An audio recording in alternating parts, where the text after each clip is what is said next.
Hola amigos Parantos, balik lagi di Remis, dimana video kali ini Mimin akan membawakan alur cerita Tales of Demon and God season kelima yang udah keluar 3 episodenya.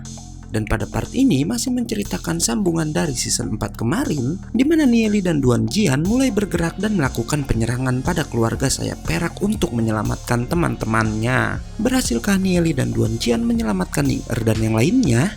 Tanpa banyak basa-basi lagi, yuk kita langsung aja. Tapi sebelum mulai kita intro dulu.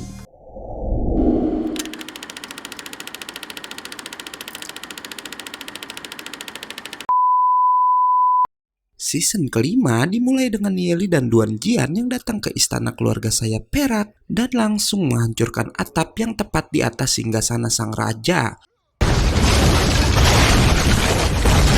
membuat Raja dan Hong Yu yang sedang berada di sana auto melarikan diri. Hingga kemudian istana Sayap Perak seluruhnya benar-benar dipenuhi dengan ledakan.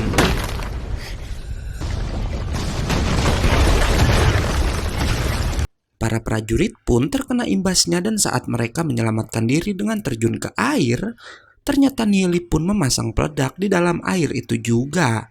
Sementara Nieli dan Duan Jian hanya melihat mereka dari kejauhan. Nieli pun lalu menertawakan para prajurit yang udah mengira ia memasang sebuah rune peledak. Karena ternyata Nieli menggunakan pola ledakan api yang di part 4 kemarin udah dia pasang di seluruh hutan dan juga istana Sayap Perak amigos. Yang ia bilang jika pola api itu lebih kuat dari rune peledak. Nieli pun lalu mengajak Duan Jian terang-terangan masuk melalui pintu utama istana dan langsung dikepung oleh para pengawal. Tapi lagi-lagi ia mengaktifkan pola ledakan api yang udah dipasangnya di istana tersebut.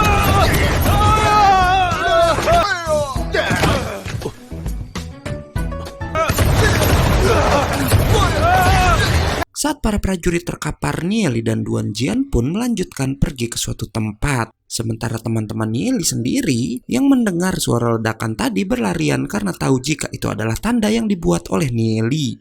Ning Er lalu membuka peta yang pernah Nieli berikan dan mereka pun menuju tempat yang udah disepakati sebagai titik pertemuan.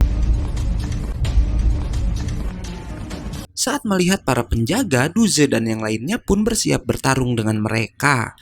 Yang padahal para penjaga itu udah terkapar dan bahkan ada yang sempoyongan karena udah terkena pola peledak dari Nieli. Sampai-sampai hal itu membuat Lu Piao kegirangan dan berlari meninggalkan teman-temannya.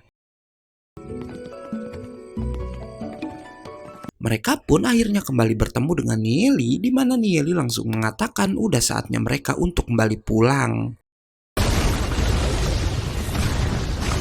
Sementara sang raja dan Hong Yu yang kembali mendekati istana masih kebingungan dengan semua ledakan yang memenuhi tempat tinggal mereka.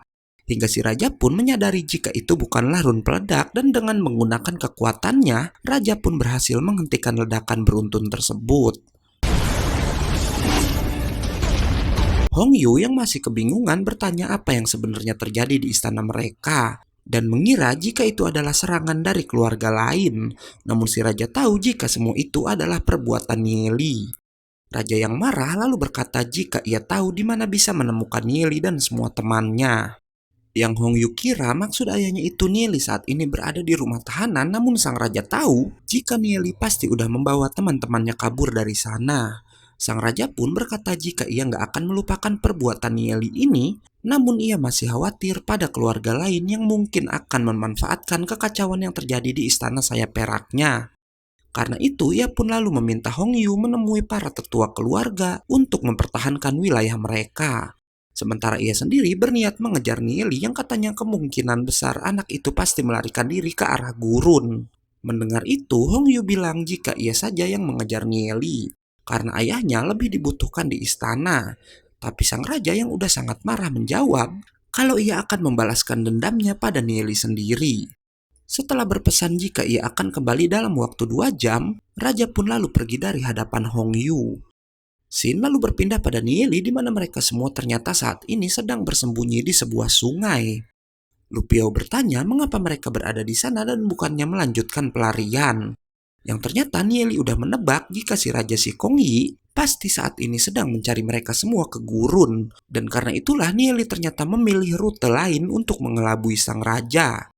Neely pun melanjutkan jika mereka nggak akan terus bersembunyi karena ia hanya sedang menunggu kesempatan. Membuat Ning-er bertanya kesempatan apa yang sebenarnya Neely maksud. Dan ternyata Neely sedang menunggu keluarga lain menyerang sayap perak saat mereka sedang mengalami kekacauan. Dan saat itu terjadi barulah mereka akan melarikan diri dari sana. Mendengar rencana Neely itu membuat Ning-er semakin kagum pada Neely yang bisa mempermainkan keluarga besar seperti keluarga sayap perak. 惹了你。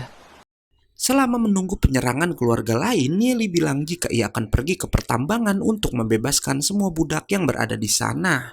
Dan setelah meminta Duan Jian menjaga teman-temannya, Neely pun langsung pergi menuju pertambangan. Saat Neely tiba di pertambangan, ternyata di sana sedang terjadi kekacauan di mana para budak sedang membuat keributan karena nggak mau lagi bekerja. Yang tentu aja hal itu membuat si Kong Shou marah dan mulai menyerang para budak tersebut. Ia pun lalu memerintahkan para prajuritnya untuk menekan para budak, namun bersamaan dengan itu, Neely memulai aksinya dengan membuat ledakan di sekeliling tambang tersebut. Membuat si Kong Shou yang tahu jika keluarganya udah dikalahkan oleh ledakan yang sama, merasa khawatir jika ini adalah akhir dari keluarga sayap perak. Sementara para budak yang melihat ledakan itu semakin bersemangat untuk melawan Shou dan para prajurit. Neely yang menyaksikan kejadian itu dari jauh, menyadari jika sebenarnya para budak udah ada yang mencapai tahap perak dan tahap emas. Namun ia teringat kata-kata Hong Yu yang pernah bilang jika para budak itu udah diberi sebuah rune yang akan membuat mereka semua tewas saat menjauh 1 kilometer dari area pertambangan. Dan karena itulah Neely berniat mencari si pembuat rune agar ia bisa menonaktifkan efek dari rune tersebut. Neely pun langsung pergi ke menara pengawas untuk mencari si pembuat rune-nya.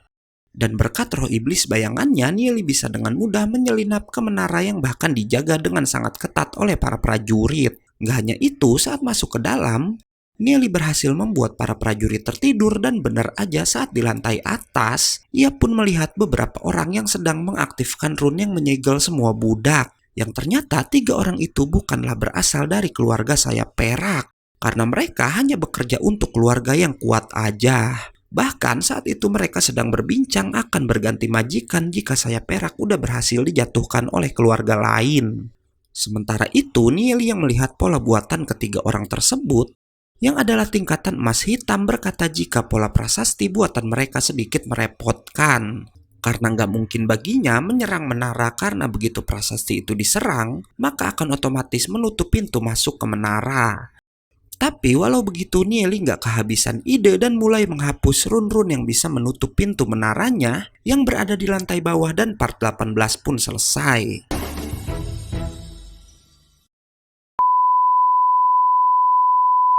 Oke, selesai part ini dan harap maklum kalau videonya agak pendek karena baru keluar 3 episode aja guys. Dan setelah keluar lagi episode-episode barunya, Mimin akan langsung melanjutkan lagi alur ceritanya. Makasih buat kalian yang selalu dukung channel Remis dan Gak Yakin Movie. Jangan lupa subscribe, like, comment, share, dan juga nyalain tombol lonceng biar kalian dapat notifikasi kalau Mimin udah upload video-video baru. Dan karena videonya udah habis, gue Ega undur-undur dan Remis Review pamit.